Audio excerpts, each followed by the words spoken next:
De volta com a nossa carta, quatro de espadas. E agora nós vamos falar da mitologia. Então, o pai de Orestes ofende a deusa Hécate, Artemis, né, zombando dela em um de seus santuários sagrados. Zangada, Hécate provocou uma terrível tempestade que segurou a frota grega no porto. O oráculo da deusa informou Agamenon que deveria oferecer um grande sacrifício a ela antes que a deusa acabasse com a tempestade.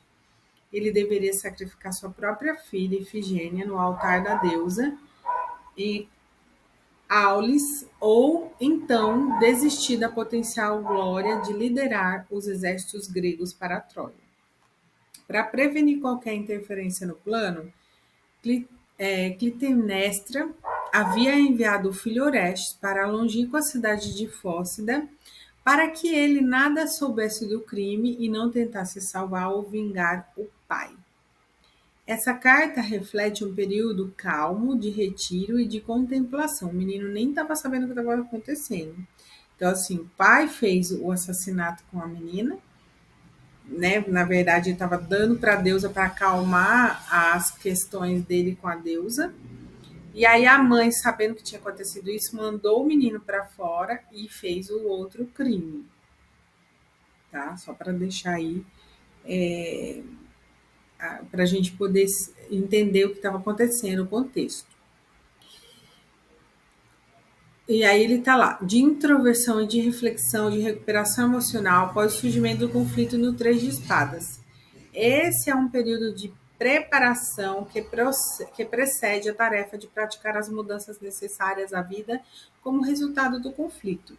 Procuramos instintivamente esse lugar de quietude depois de um evento turbulento e penoso em nossas vidas. Somos forçados à introversão pela descoberta de que essa precipitação nervosa não cura absolutamente nada. No sentido divinatório, introversão, no qual o indivíduo pode armazenar energia preparando-se para o quatro de espadas, anuncia um período de recuperação silenciosa e de maiores esforços. Talvez seja melhor aceitar a solidão ou o retiro e não procurar preencher o tempo com atividades, pois alguma quietude é necessária para controlar os pensamentos e organizar a própria vida. Então, assim, estava acontecendo coisas acima daquilo que ele poderia coordenar na vida dele, eram coisas externas a ele, mas que afetariam ele diretamente. Né? Então, quantas vezes a gente tem que tomar decisão na nossa vida que a gente nem causou isso daí e a gente se vê no meio de uma situação. Então, nós vamos acrescentar isso ao nosso exercício, né? Quantas vezes, em questão de entender que Deus é que é essa, vamos olhar.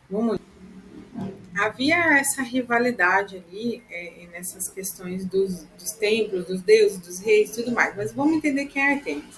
Artemis é a deusa da mitologia grega associada à caça, à natureza selvagem, à lua, a das divindades, né, filha de Zeus e Leto, né, irmã de Apolo. Artemis ela é retratada como uma deusa jovem, atlética, com arco e flecha, simbolismo da habilidade como caçadora. Artemis ela tem conexão com a vida selvagem, né? Ela tem acompanhada um grupo de ninfas, por uma matilha de cães de caça, a deusa da lua tem associação com a luz noturna. Então, ele ali nos templos, né, era comum dos reis irem até as sacerdotisas, aos oráculos, para ir buscar essas respostas. E aí nós vemos que ele estava zombando. E aí a deusa pediu então a sua filha para que ele tivesse a glória. Então, para ele, ele valorizava mais a glória que ele podia ter do que a família, a filha. Então, por isso que a mãe, ela se viu no direito de pagar, né, de que ele pagasse com a vida aquilo que ele tinha feito com a filha amada dela. Então, às vezes a gente vai precisar colocar isso nos conflitos do lar, não necessariamente, né, numa coisa tão fatal, assim, tão fatídica, mas de ver um filho sendo deixado de lado em prol de outro, esses desprezos, essas rejeições, a gente também dá para olhar para esse lugar, as consequências disso, também a, como que cada um da história é afetado, né? Por exemplo, o Oreste, que não tem nada a ver com a história ali, é afetado, a mãe como é afetado, o pai, né? Enfim, o triângulo amoroso, tem muitas questões que dá para olhar com uma simples carta. E a gente vai, de repente, o consulente ele vem para trabalhar questões de traição, mas muitas vezes não é sobre traição. Vai ser sobre conflitos familiares. Depende da ótica de quem está vendo. Quem é o seu consulente? É o Orestes, entre aspas, né?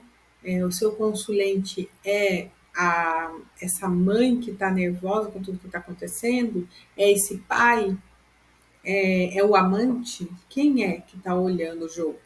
Né? Depende muito da ótica. Quem é que está olhando? Quem é o observador? Porque aí vai contextualizar nesse sentido. Entendeu? Então a gente vai entender o que está acontecendo, entendendo a história, dá para a gente entender como que a gente vai olhar essa história, porque é o ponto de vista do observador, as consequências, as ações do observador.